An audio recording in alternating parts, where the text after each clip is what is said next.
ఇప్పుడు కూడా తెలంగాణ బిల్లు అసెంబ్లీకి వచ్చి దీన్ని అడ్డుకుంటామని చెప్పిన వాళ్ళు సరిజనం వచ్చి ఇంట్లో కూర్చోవాల్సిన పరిస్థితి నెట్టబడ్డారు ముఖ్యమంత్రి.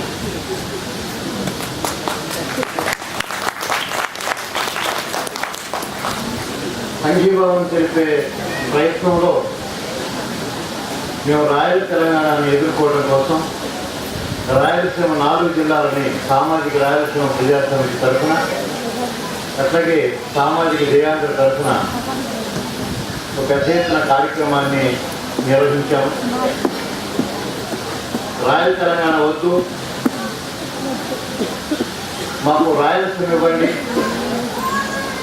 ప్రత్యేక రాష్ట్రంగా తెలంగాణయే మాకు స్ఫూర్తి, తెలంగాణ రాష్ట్ర ఏర్పాటు మీద ఎలాంటి ఆంక్షలు పెట్టొద్దు, తెలంగాణ ఒక వెనుకబడిన ప్రాంతం, దానికి ఒక పరిష్కారంగా ఏ ఇతర ప్రాంతాల వాళ్ళు పెత్తనానికి గురి చేస్తున్నారు, ఆ పెత్తనం నుంచి ఒక స్వేచ్ఛని స్వపరిపాలన కోరుకుంటున్నలో రాయలసీమ కూడా మేము ఆంధ్రతో కలిసి ఉండలేము, గతంలోనే మాకు సంబంధించిన బాగోడంబరికని ఉల్లంఘించారు వాళ్ళు, ఇప్పుడు కూడా మేము వాళ్ళతో కలిసి ఉండలేము, కోస్తాంధ్ర వరుస పెట్టిన దాంతో కలిసి ఉండలేని కారణంగా తెలంగాణతో కలిసి ఉంటామని చెప్పడం అనేది వాళ్ళ హక్కును హరించడం అవుతుంది. కనుక రాయలసీమ ప్రత్యేక రాష్ట్రం ఇవ్వండి, రాజధాని సమస్య పరిష్కారం కోసం రాయల తెలంగాణ తేవడాన్ని కూడా ఖండిస్తూ తీర్మానం చేయడం జరిగింది. అక్కడ కావూరి సాంబశివరావు, అక్కడ సాంబశివరావు చాలా మంది ఉంటారు, మా పేరు కూడా సాంబశివరావే. దయచేసి తెలంగాణ వాళ్ళందరూ ఒక్క విషయాన్ని గమనంలో తీసుకోమని కోరుతా ఉన్నాం. సాధారణంగా చెప్పేటప్పుడు ఇంతకుముందు కూడా కొంతమంది మిత్రులు చెప్పారు, 69లో go back Andhra go back idli sambar go back గోమూర నినాదాలు ఇచ్చారు. కానీ మళ్ళీ తెలంగాణ ఉద్యమంలో 30 మంది పెట్టుబడిదారులు మాత్రమే ఇక్కడ వలస పెట్టడం చేస్తున్నారు తప్ప సామాన్యాంధ్రులు మాకు శత్రువులు కాదనేది అయితే ఒక వైఖరి తీసుకున్నారో, ఈ వైఖరి కారణంగానే సామాన్యాంధ్రులు తెలంగాణకు వ్యతిరేకులు కాదు అని సామాన్యాంధ్రులు సమీకరించే పని మేము చేయగలిగాము. ఈ పరస్పరమైన ప్రజాస్వామ్య ప్రక్రియను ముందు తీసుకురావడానికి కృషి చేయగలిగాము. అక్కడ మా వాయిస్ను బయటికి రానికుండా అణచివేయడం, దౌర్జన్యాలు చేయడం, అరెస్టు చేయడం కూడా జరిగినాయి. అయినా మేము దాన్ని అధిగమించుతూ కేసులు భరిస్తూ దాడులు భరిస్తూ ఈ సంఘీభావం తెలుపుతూనే ఉన్నాము సామాన్యాంధ్రుల వైపు నుంచి. మరొక కారణం ఏంటంటే డాక్టర్ బిఆర్ అంబేద్కర్ చిన్న రాష్ట్రాల ఏర్పాటు వికేంద్రీకృత అభివృద్ధికి, పరిపాలన సౌలభ్యానికి, చిన్న కులాల అభివృద్ధికి తోడ్పడుతుందని చెప్పిన దాన్ని కూడా మేము బాధ్యత అందిస్తున్నాం.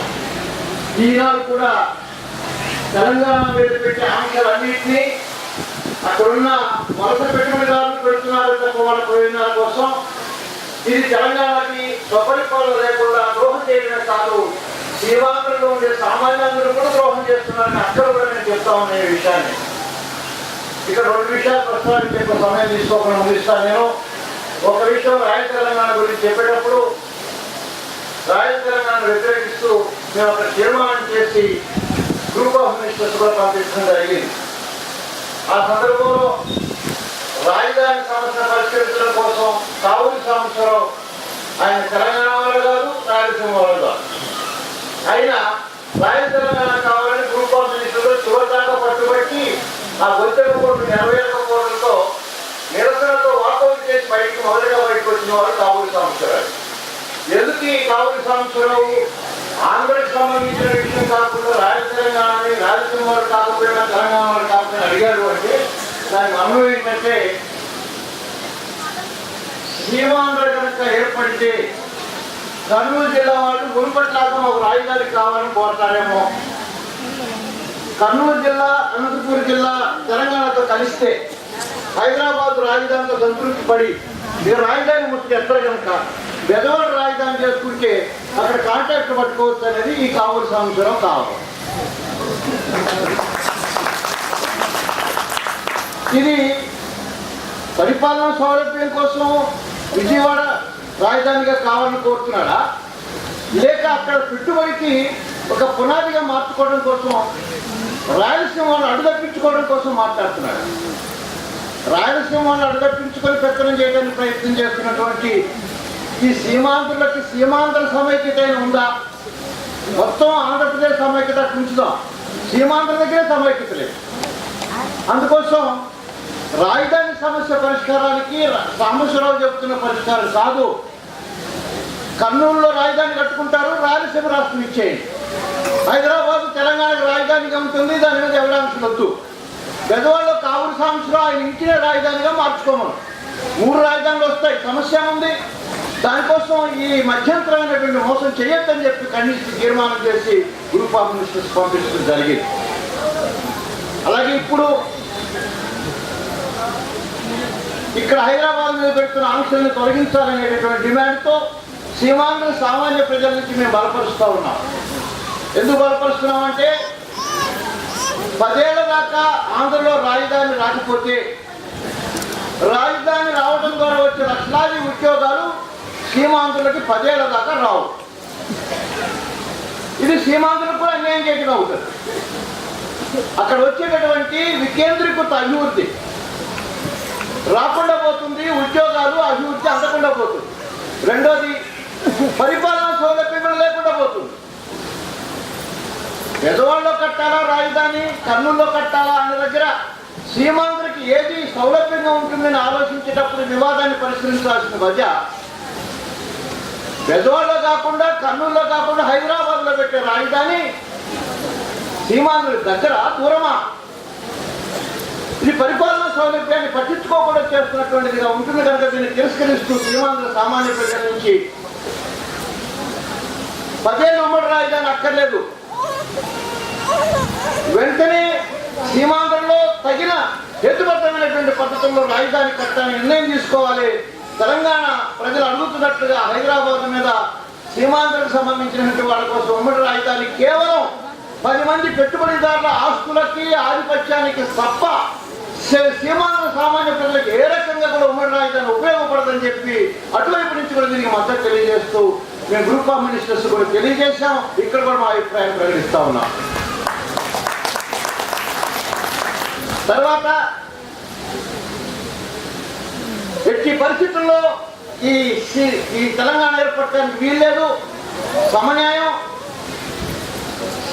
చేయకపోతే సమైక్యంగానే ఉండాలి అంటూ ముఖ్యంగా చంద్రబాబు నాయుడు, మిగతా వాళ్ళు, కిరణ్ కుమార్ రెడ్డి ఇది ఎట్లా వస్తుందో చూస్తాం, ఇక్కడ ఓడించిందని ఎక్కడెట్లా గెలిపిస్తారో చూస్తామని మాట్లాడుతూ వస్తూ ఉన్నారు.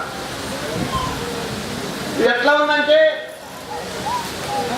నా కోడి కుయ్యందే తెల్లారదు అన్నట్టు. ఇప్పుడు కిరణ్ కుమార్ రెడ్డి ఆ కోడి కుయ్యకుండా పుట్ట కింద తట్ట కింద మూసిపెట్టాడు, నోరు కట్టేశాడు. చంద్రబాబు కూడా ఆయన కోడిని తట్ట కింద పుట్ట కింద కమ్మేశాడు, నోరు కట్టేశాడు. వీళ్ళిద్దరు కోడులు జగన్ బాబు అసలు 3వ ఆర్టికల్ ఉండొద్దు సవరించాలంటున్నాడు. ఆయన కోడి కుయ్యకుండా ఎట్లా వస్తుందో చూస్తామంటున్నాడు. ఈ 3 కోళ్ళు కుయ్యకుండా తట్ట కింద పుట్ట కింద కమ్మేశారు. ఇలా కోడి కుయ్యందే తెల్లారిపోయింది. సూర్యోదయం అయిపోయింది. సూర్యోదయం అయిపోయిన తర్వాత కూడా వీళ్ళు కోడి కుయ్యకుండా కూడా తెల్లారుతుంది అని చరిత్ర ప్రకృతి నిరూపించేసినాయి. అందుకని ఇక మీ కోళ్ళు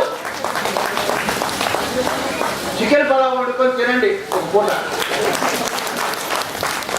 తెలంగాణ ఆగలేదు, మీరు ఆపలేదు. నిజానికి చాలా మందికి వాళ్ళ మనోభావం బయటికి చెప్పేది ఒకటి, లోపల చేసేది ఒకటి కనుక ఆంకని ఒక చెప్పి నేను ముగిస్తాను. వాళ్ళకు కూడా తెలంగాణ ఆగదన్న సంగతి మనకంటే ముందే తెలుసు. వాళ్ళు ఆంధ్రలో ఉండే పెట్టుబడిదారులు, వలస పెట్టుబడిదారులు కట్టకదే సమైక్యాంధ్రాన్ని మొదటి నుంచి మేము చెప్తా వస్తా ఉన్నాం. వాళ్ళు ఎప్పుడు కూడా చావు భయం పెట్టి లంకనాన్ని కొట్టించే ఎత్తుగడతో వస్తున్నారు. ఇక్కడ తెలంగాణ వాదులు మానవతా దృష్టితో, స్నేహ దృష్టితో మనమంతా ఒకే భాషకి, ఒక జాతికి సంబంధించిన ప్రజలం అనేటటువంటి ఒక ప్రజల మధ్య కాదు, ఇది భౌగోళిక విభజన అనే ఒక ప్రజాస్వామ్య పద్ధతులు ఉండొచ్చు. కానీ వాళ్ళు మాత్రం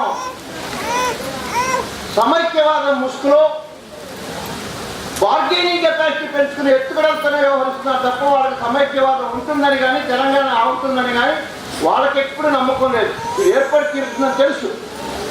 అందుకోసం ఇప్పుడు ఒక మాటలో తెలంగాణ ఉద్యమం ఇది adventure, not only adventure, it is a decolonization. Telangana మీద తెలంగాణేతరకు సంబంధించిన పరప్రాంతం యొక్క పరిపాలన ఏ రూపంలో ఉండకూడదు. స్వపరిపాలన ఉండాలి. స్వపరిపాలన బదులు పరపరిపాలన ఉంది అంటే ఇది డీకాలనైజేషన్ కాదు, నిర్వలసీకరణ జరగట్లేదు, ఒక నయావలసీకరణ జరుగుతోంది అనేది స్పష్టం. ఈ నిర్వలసీకరణ జరగకపోగా ఒక నయావలసీకరణ జరుగుతున్న సమయంలో మనం ఏం సాధించినట్టు అనేది తెలంగాణ ప్రజలకు వస్తున్నది.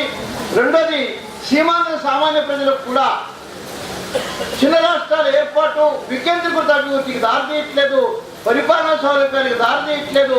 ఇంతకుముందే సీమాంధ్ర ప్రాంతం మీద సామాజిక పెత్తనం చేసిన వీళ్ళు వలస పెత్తనాన్ని మన రూపంలో కొనసాగించుకుంటున్నారు. అందువల్ల ఉంటే మా వలస పెత్తనం ఉండాలి, లేదంటే తెలంగాణ పెత్తనం లేకుండా, తెలంగాణ స్వపరిపాలన లేకుండా గవర్నర్ పరిపాలన ఉండాలి అంటే తెల్లోడి పాలన, వెల్లోడి పాలన తర్వాత ఆంధ్ర పాలన, కేంద్ర పాలన రూపంలో నడుచుకుంటూనే ఉంది. దీనికి కారణం కేవలం సీమాంధ్ర పెట్టుబడిదారుని నిందించి ఊరుకోవాలా, లేదు అంటే ఈ నూతన ఆర్థిక విధానం తాలూకు విధానంలో సామ్రాజ్యవాదాన్ని, వలసవాదాన్ని అంగీకరిస్తున్నటువంటి ఈ దళారీ పెట్టుబడిదారులు, ఆంధ్ర పెట్టుబడిదారులు తెలంగాణకు సంబంధించినటువంటి ప్రాంతానికి సంబంధించినటువంటి వాళ్ళకి హక్కులు ఇవ్వకుండా కేంద్రానికి సంబంధించినటువంటి పెట్టుబడిదారులు కుమ్మక్కై ఇక్కడ బహుళ జాతి కంపెనీలకు సంబంధించిన దాని ఆధిపత్యాన్ని, పోలవరం మీద ఆధిపత్యాన్ని వాళ్ళే ఉంచుకుంటున్నారు. కనుక ఇది ప్రాంతీయ నిర్వలసీకరణ జరగట్లేదు, ఆర్థికమైన నిర్వలసీకరణ కూడా జరగట్లేదు. కనుక ఆ వైపులో కూడా ఆలోచించి చేయకపోతే ఇటు తెలంగాణ సామాన్య ప్రజలకు కానీ, ఇటు ఆంధ్ర సామాన్య ప్రజలకు కానీ ఈ పరిణామం ద్వారా వచ్చే ఒక ప్రజాస్వామిక పోరాటం ద్వారా వచ్చిన ఫలితాలు ఏమీ అందకుండా పోతాయని స్పృహతో ఉద్యమకారులందరూ కూడా మనం సమన్వయంతో ముందుకు పోవాలని, ఆ మేరకు ఈ అభిప్రాయం చెప్పడానికి అవకాశం ఇచ్చినందుకు ధన్యవాదాలు చెప్తూ ముగిస్తున్నాం.